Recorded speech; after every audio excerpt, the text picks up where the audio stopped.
নমস্কার বন্ধুরা, রান্নাঘর থেকে আবার একটা নিরামিষ আলুর দম নিয়ে এলাম। তা দেখুন, আলুগুলোকে প্রথমে এভাবে কেটে আমি হাফ সেদ্ধ করে নিয়েছি। এবার এদিকে একটা মশলা পেস্ট করে নেব। এখানে নেব কয়েকটা কাজু, কিছুটা চারমগজ, আর নেব 1 চামচ মতো পোস্ত। এটা প্রথমে আমি শুকনো একটা পেস্ট করে নেব।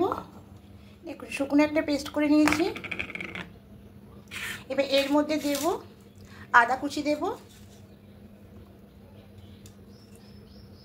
কাঁচা লঙ্কা কুচি, দেব এই কাঁচা লঙ্কা দেব, আর টমেটো দেব, একটা টমেটো। এটা দিয়ে সামান্য একটু জল দেব। এবার মিহি একটা পেস্ট করে নেব। সাদা তেল দিয়ে তেলটা গরম হয়ে এসেছে। এবার আলুগুলো দিয়ে দেব। আলুগুলো দিয়ে হালকা করে একটু ভেজে নেব।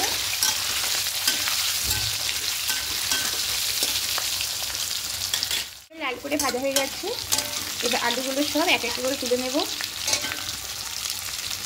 তুলে নিয়েছি। এবার এখানে দেব হিং, আর দেব গোটা গরম মশলা, দারুচিনি, এলাচ, লবঙ্গ। এবার যে মশলাটা পেস্ট করেছিলাম মিক্সিতে, সেই মশলাটা সবটাই দিয়ে দেব।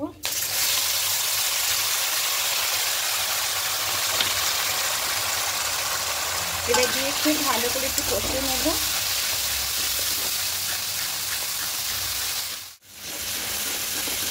এবার এখানে বাকি গুঁড়ো মশলাগুলো দিয়ে দেব। এখানে জিরে গুঁড়ো দেব, ধনিয়া গুঁড়ো দেব, আর পরিমাণ মতো লবণটা দেব। একটু খুব ভালো করে একটু কষিয়ে নেব। মিক্সিতে জল দিয়ে জলটা দিয়ে দেবো। দিয়ে এবার খুব ভালো করে একটু কষিয়ে নেব। খুব ভালো করে একটু কষিয়ে নিয়েছি। এবার এখানে হাফ বাটি টক দইটা দিয়ে দেবো। হাফ বাটি মানে 4 চামচ আছে, দিয়ে দিলাম। দেখে সামান্য পরিমাণ একটু চিনি দিয়ে দেবো। এবার দিয়ে খুব ভালো করে কষবো। যতক্ষণ মশলা থেকে তেল না ছাড়ে ততক্ষণ অবধি একটু খুব ভালো করে কষিয়ে নেব। মশলা থেকে তেল ছাড়তে শুরু করে দিয়েছে। এবার এখানে আলুগুলো দিয়ে দেব। আলুগুলো দিয়ে খুব ভালো করে মিশিয়ে নেব। দিয়ে খুব ভালো করে মিশিয়ে নিয়েছি। দেখুন, এবার এখানে জলটা অ্যাড করবো। দইয়ের বাটি ধুয়ে এবার জলটা খেতে দিয়ে দেবো।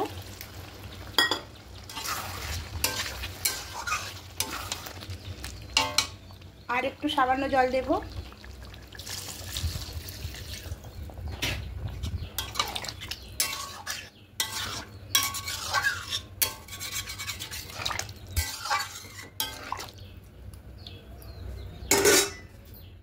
এবার ঢাকা দেব।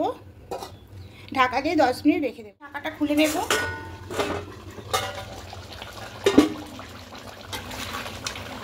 আলুর দমটা একদম হয়ে গেছে। এবার গ্যাসটা অফ করে দেব। এবার এখানে দেব গরম মশলা গুঁড়ো, যেই মশলাটা বিরিয়ানিতে দেওয়ার জন্য করেছিলাম গরম মশলা, সেই মশলাটা দিয়ে দেবো এখানে। এখানে দেব অল্প ঘি দেব।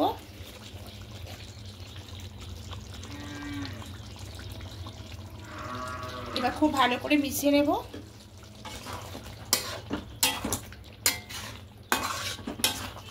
এবার আলুর দমটা নামিয়ে নেব।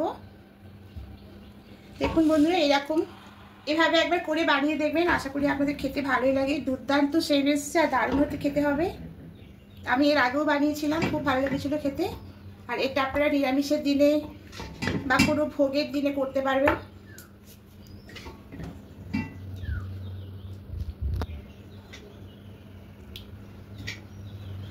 আর যদি বন্ধুরা ভালো লেগে থাকে অবশ্যই কমেন্টে জানাবেন। আর নতুন বন্ধুরা যারা দেখছেন অবশ্যই সাবস্ক্রাইব করে পাশে থাকবেন। আর যারা ফেসবুক, ইনস্টাগ্রাম থেকে দেখছেন অবশ্যই ফলো করে দেবেন। ইউটিউবে চ্যানেলের লিঙ্কটা দেওয়া আছে।